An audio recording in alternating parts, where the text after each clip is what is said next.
Hello, everyone, and welcome to episode 4 of the Industrial Brief. Today, we're looking at why traditional industrial selling is evolving and how AI helps sales teams move the conversation from catalog specs to measurable wins in uptime and decarbonization. So, let's brief it. Today, we are focusing on something that keeps the lights on, quite literally, but rarely gets the spotlight it deserves. Right. We're heading out to the oil fields, but not to talk about drilling or geology or roughnecks. No, we're looking at the invisible layer that sits right on top of all that heavy machinery. We're stepping into the high-stakes boardroom battles where multi-million-dollar decisions are made. Decisions to buy the equipment that runs the world's energy infrastructure. Exactly. And specifically, how that whole buying process is being completely rewritten. We have a stack of reports here, McKinsey, BCG, industry white papers, and they all point to one massive shift. The days of a salesperson walking in with a glossy brochure, pointing at a spec sheet and saying, "Look at this horsepower." They're dead. Or at least they're dying fast. Right. The new model is something called solution selling, and it is being turbocharged by artificial intelligence. That's the one. But before we get to the robots, let's set the scene. Because selling a compressor to an oil refinery it's not like selling a software subscription, is it? It is a completely different universe. Yeah. And to understand why AI is such a game changer here, you first have to appreciate just how painful the traditional sales process is. Painful how? Is it just the price tag? The price tag is a part of it, sure. We're talking $10, maybe $20 million for a gas turbine. Okay. But the real friction is time. The sales cycle for a deal like that is rarely less than a year. Often you're looking at 12 to 24 months. 2 years to close a single deal. That is a marathon. It is. And it's not just the time, it's the complexity. In the industry, we call this a multi-node buying center. Multi-node, that sounds like jargon. Let's unpack that for a second. It basically means you never have just one customer. You might have an operations manager who loves your tech because it's fast, but then you have the maintenance chief who hates it because it looks hard to fix. Then the HSC team, health, safety, and environment, they're worried it might leak. And I'm guessing finance is in there somewhere too. Oh, absolutely. Finance just wants to know why it costs so much. So you're not making one sale. You're making 5 different arguments to 5 different people who all have conflicting priorities. Precisely. And the overarching theme, the thing that connects them all, is extreme risk aversion. Right. You have to remember, in oil and gas, if software bugs out, you reboot. If a high-pressure compressor fails... people can get hurt. Exactly. People can get hurt. Things explode, the environment gets damaged. So move fast and break things is definitely not the motto here. Definitely not. Buyers are skeptical of, everything. If you show them a brochure that says 99% efficiency, they don't believe you. They want proof. And that brings us to the core of today's deep dive, solution selling. Yes. It's a term that gets thrown around a lot. Don't sell the drill, sell the hole. But in this context, what does that actually look like? In this context, it means you stop selling the hardware entirely, conceptually at least. Right. You aren't selling a pump. You're selling guaranteed uptime. So you're bundling it. You're bundling the physical machine with digital twins, AI monitoring, and service contracts to sell a business result. So instead of saying, here is a machine with 5,000 horsepower, you're saying, here's a contract that guarantees your refinery won't shut down for the next 18 months. Precisely. And the only way you can make that promise without going bankrupt is if you have the data to back it up. And that's where the AI comes in. That's where it all connects. Okay, let's look at the tech driving this. We saw a statistic from McKinsey that was pretty eye-opening. They estimated that generative AI alone could unlock something like, 0.8 to $1.2 trillion. It's a staggering number. But we do need to be careful with the term generative AI here. How so? When most people hear that, they think of ChatGPT writing emails or, drafting marketing copy. And sure, that's happening in B2B sales too. Standard efficiency stuff? Write a follow-up email to Dave. Right. The generic tools are great for what we call next best action. They scan your CRM, they see you haven't spoken to a client in 3 months, and they nudge you. Or they scan a company's ESG report to find new emission targets to talk about. Exactly. That's useful, but it feels like table stakes now. Yeah, every industry has that. The real revolution in oil and gas isn't about writing better emails. It's about industrial AI. It's about connecting the sales process directly to the operational data of the machinery. Explain that distinction. How does that change a sales meeting? Okay. In a traditional meeting, a salesperson asks questions like, so how is your current equipment running? Or are you experiencing any downtime? They're fishing for information. And that puts the burden on the customer to explain their own problems. Correct. With industrial AI, the salesperson doesn't ask. They can enter the room already knowing the answer. How? Well, if the vendor has access to sensor data, maybe from previous equipment or a pilot program, the AI analyzes the vibration patterns, the heat signatures, the pressure logs. So the AI acts like a diagnostic doctor before the patient even speaks. That's a great analogy. It moves the conversation from a generic sales pitch to a diagnostic consultation. Which leads us to what the industry calls the killer app for this model. Predictive maintenance. Right. We've touched on predictive maintenance before, but usually from an engineering perspective, how does it work as a sales tool? It completely changes the currency of the deal. The old currency was something called mean time between failures, or MTBF. It's a standard engineering stat that says statistically this machine runs for, say, 10,000 hours before breaking. Which is dry, theoretical, and frankly boring. It's incredibly boring and often wrong for specific conditions. But now with AI, a salesperson can walk in and say, based on your actual operating data, we predict your current compressor is going to fail in 3 months. And then they add the kicker. And then they add the kicker. Yeah. And we know that an unplanned shutdown costs you $200,000 an hour. Wow, that is a much more aggressive pitch. It's hard to ignore. We have data here on the impact. AI-enabled maintenance can cut operational costs by up to 20%.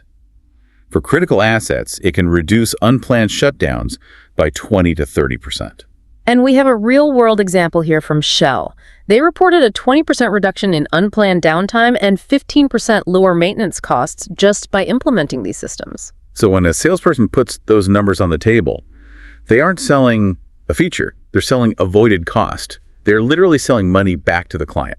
But this assumes the salesperson knows what the real problem is. One of the interesting points in the research was about the discovery phase. It seems like traditionally, salespeople are actually pretty bad at figuring out what's wrong. It's not that they're bad at it, it's that they are guessing. Often a client will say their problem is maintenance costs. Okay.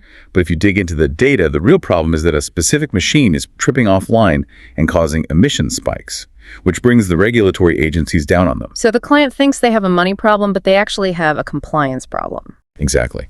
And AI allows for what we call augmented discovery. The algorithms can mine through years of maintenance logs and failure histories to find these reliability hotspots. Give us an example of a hotspot. Okay, imagine a large refinery. They might have hundreds of pumps. To a human, they all look like they're working fine most of the time. But the AI notices that pump 4B in the crude distillation unit fails every single time the ambient temperature drops below freezing. That's a pattern a human would miss because the data points are 6 months apart. Right. The AI flags that bottleneck. So now the salesperson comes in and says, we have a winterization package for pump 4B that will save you 2 shutdowns this January. It's a sniper shot compared to the shotgun approach of traditional selling. That's it. And this ability to pinpoint value leads to a different kind of contract. The sources mention a shift from selling tenders to selling systems or reliability packages. A tender is transactional. I want a pump. Give me your best price. Right. A system is a partnership. We see this with Baker Hughes. They have that joint venture with C3 AI. They call it BHC3 Reliability. Yes. And look at the Chevron case study. The numbers are just staggering. They deployed this across their operations and estimated operational savings of $900 million over 3 years. $900 million? That's almost $1 billion in savings just from better reliability. And a 25% reduction in downtime. When you have reference cases like that, the conversation in the boardroom shifts. Yeah. You stop arguing about the price of the steel. And you start discussing the value of the transformation. You do. But I want to circle back to something you mentioned earlier, the digital twin. We hear this term constantly. Is it just a buzzword, or is it actually doing something in the sales process? Oh, it's very real. Think of a digital twin as a flight simulator for the refinery. Okay. Before a company buys a new turbine, the vendor can build a virtual replica of that turbine, plug it into the client's virtual plant, and run simulations. So they can test drive the equipment in a virtual world before they sign the check. Exactly. They can crank up the pressure, simulate a heat wave, simulate a feed surge. They can prove to the risk-averse buyer that the machine can handle it. That directly addresses the skepticism we talked about at the beginning. It's not a brochure promising performance. It's a simulation demonstrating it. It de-risks the decision.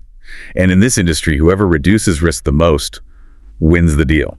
Okay, so you have the data, you have the digital twin, you have the billion-dollar savings projection, but you still have to get past that multi-node nightmare. A political game. Right. You still have to convince the CFO, the safety officer, and the engineer. Can AI actually help with office politics? That seems like a strictly human domain. Surprisingly, yes, it acts as an orchestrator. There are tools now that analyze communication patterns, email metadata, calendar invites, to map the influence network within a client organization. So it figures out that even though Bob has the director title, Susan is the one who gets copied on every decision-making email. Essentially, yes.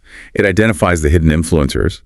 But maybe even more importantly, generative AI allows you to tailor the narrative at scale. Explain that. How does the narrative change? Well, you have one central truth. This new system reduces vibration by 50%.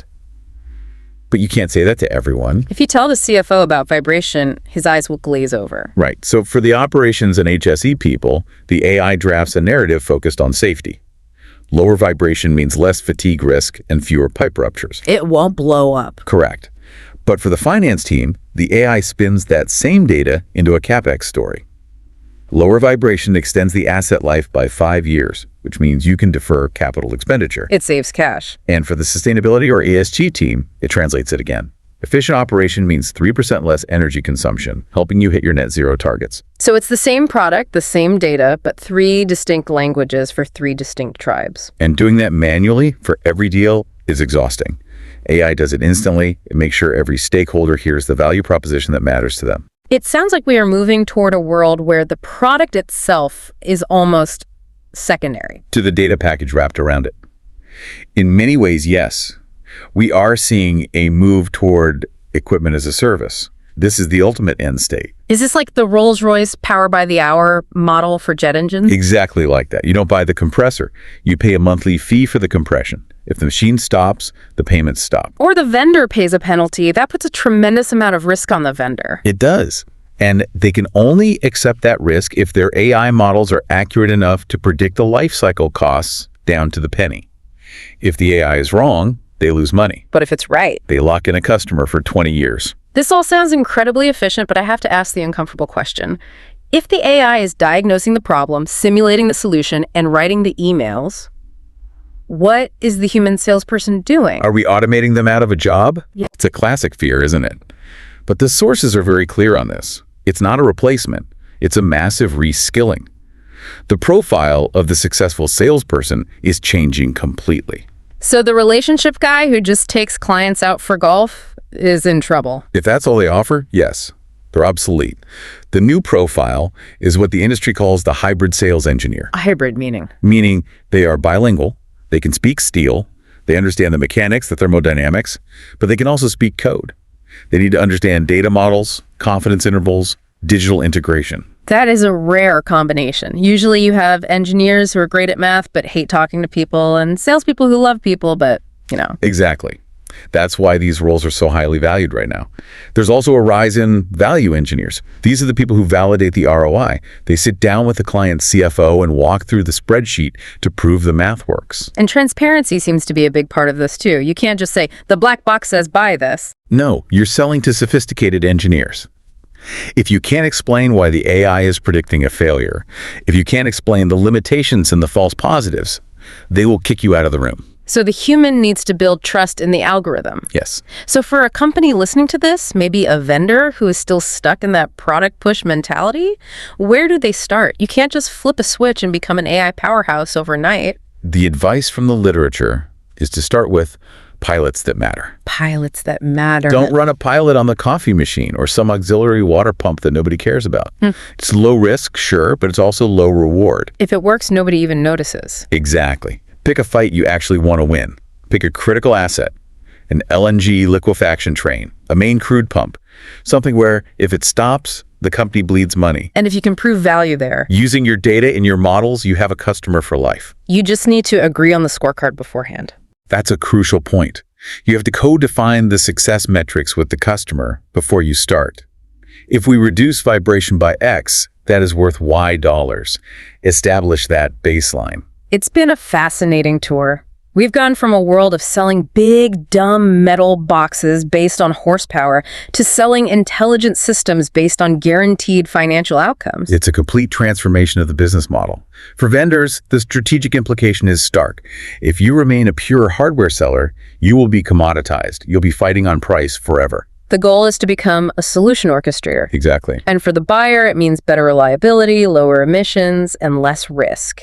It's a win-win. It is, but only if you can bridge that gap between the physical and the digital. Which brings us to the final thought for the listener. We've talked a lot about oil and gas, but this concept applies, well, everywhere. It does. I think the big takeaway is that AI doesn't replace human expertise. Oh. It magnifies it. In these high-stakes environments, you still need the intuition, the experience, but the winners will be the ones who use AI as the connective tissue. Connective tissue. I like that image. It connects the field data to the mechanical steel to the bottom line. It's about being the person who can see the invisible lines, connecting a vibration sensor on a pump today to the quarterly financial report 3 months from now. And if you can see those lines, you aren't just a vendor anymore. You're a partner. Exactly. So the question to leave the listener with is this. If you stopped selling your product tomorrow and started selling the outcome it creates, what would you actually be selling? And more importantly, do you have the data to prove you can deliver it? That's the question. Something to think about, whether you're selling turbines or tech support. That brings us to the end of this episode. Thank you for listening, and I hope you found it valuable. Until next time, I'm Abdurrahman Hawass, and this is the Industrial Brief.